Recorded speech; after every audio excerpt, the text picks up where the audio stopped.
आज मेरी मुलाकात हुई है सुबेदार मेजर नारायण सिंह बोरा। कल इन्होंने एक लेटर पोस्ट किया था अखिल भारतीय पूर्व सैनिक संगठन के ग्रुप में, और रात को मैंने वो लेटर पढ़ा, कहानी समझ में आई। आज सुबह न्यूज़पेपर में वो चीज़ आ गई। अब ये इसलिए आज सुर्खियों में है कि कल इन्होंने किसी महिला की हेल्प की थी, ओवर ड्राइविंग करने के कारण इनका चालान कटा और इनका 3 महीने का लाइसेंस निरस्त हुआ। अच्छी बात है, शिल्पी ने बहुत अच्छा काम किया, तो उनको इनाम भी मिलना चाहिए उस चीज़ के लिए। उन्होंने अपना काम सही किया। लेकिन क्वेश्चन ये उठता है यहाँ पे, अगर किसी की मृत्यु या ऐसा कोई संभावना हो और उस टाइम पे आदमी ट्रैफिक रूल तोड़े, चाहे वो रेड लाइट जंप करे, उसको हॉस्पिटल पहुंचना हो, डॉक्टर जब पेशेंट का ऑन कॉल, क्योंकि अब टेक्नोलॉजी का ज़माना है, फ़ोन पे भी ऑपरेशन होता है, पहुंचने से पहले ऑपरेशन की तैयारियां बहुत सारी हो जाती हैं। ग्रीन कॉरिडोर बनाए जाते हैं लाइफ बचाने के लिए। आपका लीवर ट्रांसप्लांट जब होता है, हार्ट ट्रांसप्लांट होता है, बड़े बड़े केसेज आपने बड़े बड़े अस्पताल में सुने होंगे। हल्द्वानी का एक छोटा सा किस्सा है। अब पूरा किस्सा जो है ये भाई साहब बताएंगे। अब ये जो गोलाबार का क्षेत्र है, ये इतने प्रतिष्ठित आदमी है यहाँ पे इन्होंने मेजर सोमनाथ शर्मा जी का स्मारक बना रखा है। 4 कुमाऊं से रिटायर होने के बाद अपनी जमीन में किसी से अनुदान लिया अपने सरकार से, कोई अपनी जमीन, हाईवे की जमीन दे रखी है। एक बहुत अच्छा वहाँ पे होटल खुल सकता था, एक बहुत अच्छी दुकान खुल सकती, बिल्कुल हाईवे में। अभी आज पहली बार देख रहा हूँ, आते जाते तो मैंने बहुत बार देखा था, अभी मैं जब यहाँ आया हूँ तो ये देख रहा हूँ। इनसे बातचीत हुई। भाई साहब अब आप पूर्ण विस्तार से बताइए कि हुआ क्या। मैं अपने घर का था, तो हमारी मिसेज ने बोला कि एक औरत फिर से गिर गई। ठीक है। तो गिर गए तो मुझे हल्ला मचाया, जोर से चिल्लाई। तो मैं यहीं दुकान पर था, तो उसने फ़ोन किया। फ़ोन करने के बाद वो मैं गया वहाँ, तो उसकी हालत देखी, तो मेरे लड़का भी गया, उसने दो हालत देखी।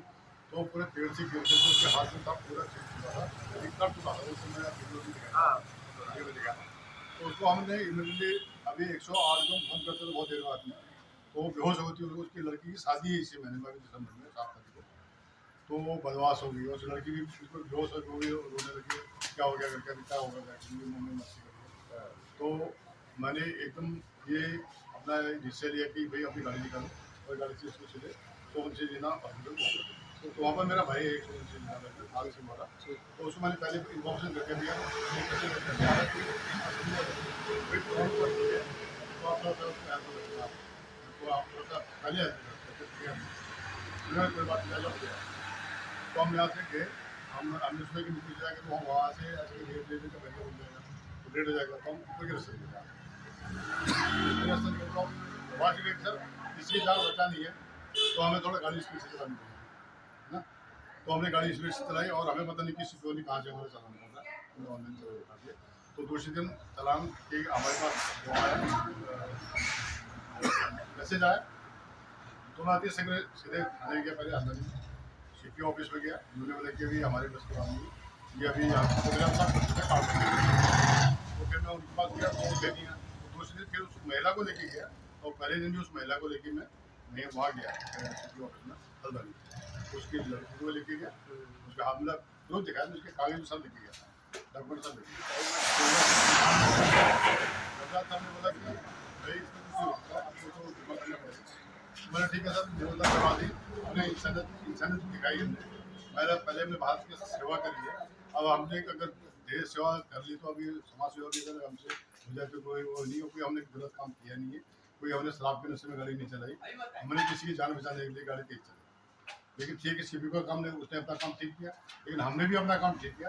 लेकिन अभी क्या है, जो नज़र में आ रहा है कि भाई हम आपको प्रूफ कराए कि हम इसलिए, यानी कि हमने स्पीड आपका कानून तोड़ा था और इसलिए हम गाड़ी में तेज गए थे, लेकिन आप तो अपने मानते थे। दूसरा मैं फौजी आदमी हूँ, मैं 32 साल नौकरी करके आया हूँ, और उसके बाद अभी मेरे को 16 साल में घर भी रिटायरमेंट आया होगा, और सिविल सर्विस इतने बावजूद होने के उन्हें बोला कि नहीं भाई आपको चालान भरना पड़ेगा।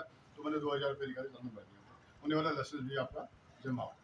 तो सब ये कौन सी बात है कि एक तो जुर्माना ही भरो, फिर दूसरा एक अच्छा काम भी करो। जबकि पुलिस बोलती है कि आप कहीं पर कोई अगर ऐसा एक्सीडेंट हो जाता तो आप तुरंत उसको हॉस्पिटल पहुंचाओ, तो आपके ऊपर कोई कार्रवाई, आपको इनाम मिलेगा।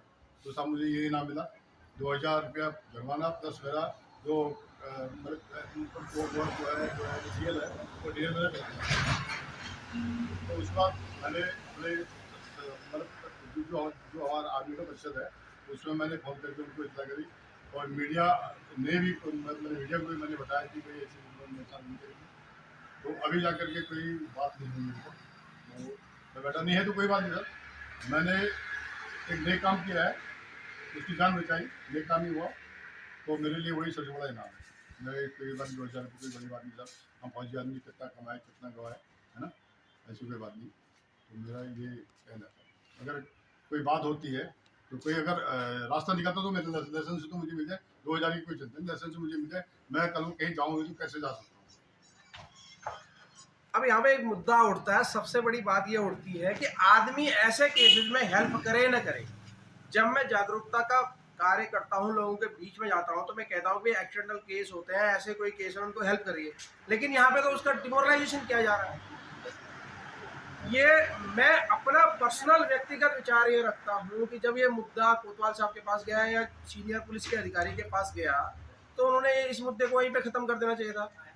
उनकी पेमेंट नियर बाय 50-60 हज़ार रुपये तो उनकी निकाल के 2,000 रुपये दे देते इनको। मैं पर्सनल विचार बता रहा हूँ कि जमा कर देते, मामला खत्म हो जाता, न्यूज़पेपर में आने की जरूरत ही नहीं थी। इनको तो और बधाई देनी चाहिए थी, ऐसे लोगों को तो सपोर्ट करना चाहिए। अब हमारे समाज में मैसेज क्या गया कि तुम दूसरे की हेल्प करोगे तो तुम्हें पेनल्टी भरनी पड़ेगी।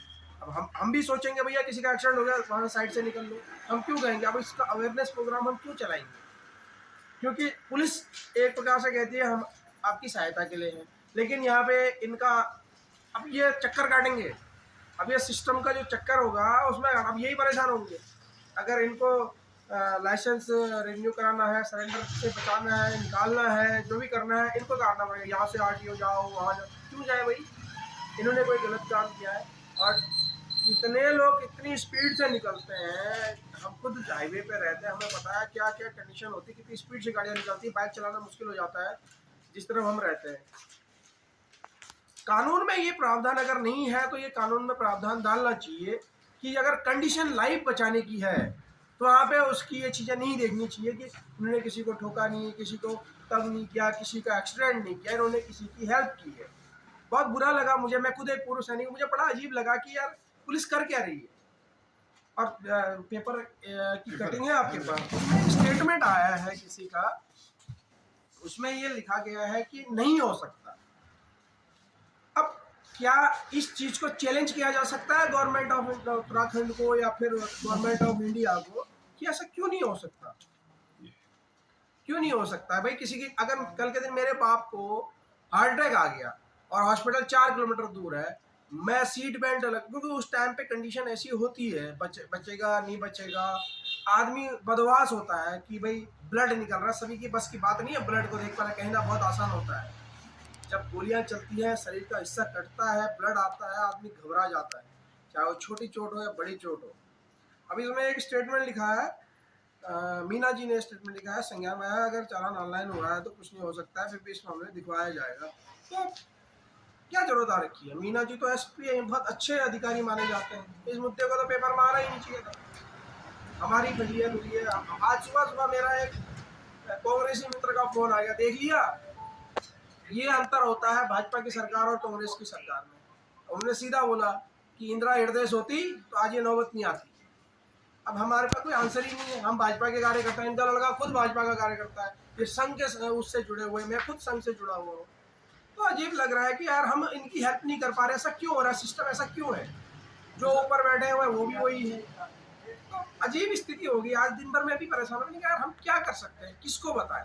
मैंने अपने चरण में जितनी जगह थी बता दिया, अब हम क्या कर सकते हैं? रूल बनाने वाले ने ये क्लॉज अगर डाला होगा कि भाई किसी की जान बचाने के लिए बात हो, या कोई ऐसा सिस्टम बनाया जाए कि अगर वहाँ पे कंडीशन देखो तो उसी समय उनकी, इनको तो पैसा भी नहीं चाहिए, इन्होंने तो बोला पैसा भी नहीं चाहिए, इनका लाइसेंस चाहिए, गाड़ी इनकी खड़ी हो जाएगी, ये जा नहीं सकते, ड्राइवर रखना पड़ेगा इनको। अब देखो किसी की मदद करने का इनका नुकसान जो 3 महीने का जाएगा, एक ड्राइवर भी अगर ये रखते हैं 3 महीने के लिए, तो 20,000 रुपये से नीचे नहीं बैठेगा, 25,000 के आसपास छोटा मोटा, जहाँ तक मैं समझ रहा हूँ। और परेशानियाँ अलग, अब यहाँ से आरटीओ जाओ, आरटीओ से ही होगा वो घर भाई। आरटीओ से मैं तो आरटीओ साहब से रिक्वेस्ट करता हूँ, बहुत नाम है उनका, मैं तो मीना साहब से भी रिक्वेस्ट करता हूँ, अपने ये मुद्दा खत्म कर देते इसको, ये इतना बड़ा मुद्दा था ही नहीं, जरूरत क्या थी हमको इस मुद्दे को एक, मतलब हमने पुलिस को एक ऐसा बना दिया अमानवीय टाइप का कि नहीं यार हम किसी की हेल्प करेंगे तो पुलिस के मामले में फंसेंगे ही फंसेंगे। अब हम कैसे लोगों को अवेयर करें? कल के दिन कांग्रेस वाले हमारे पर मजाक उड़ा रहे हैं आज, क्या तो वो जितने भी सुबह सुबह से ताना मार दिए,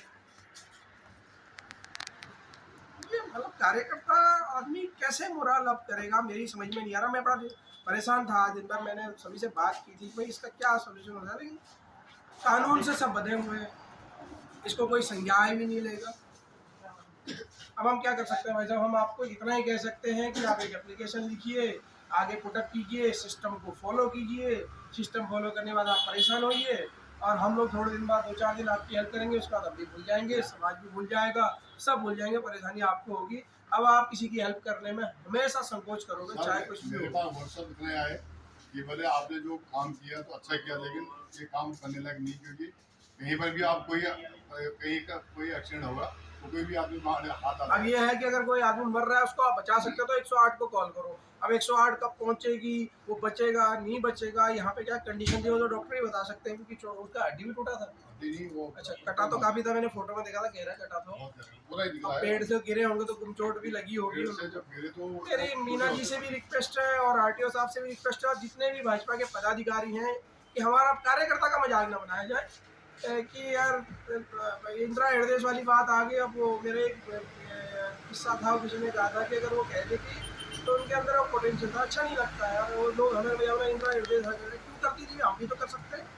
हमारे नेताओं के क्या कमी है, हमारे नेता बहुत स्ट्रॉन्ग है, अच्छे नेता है।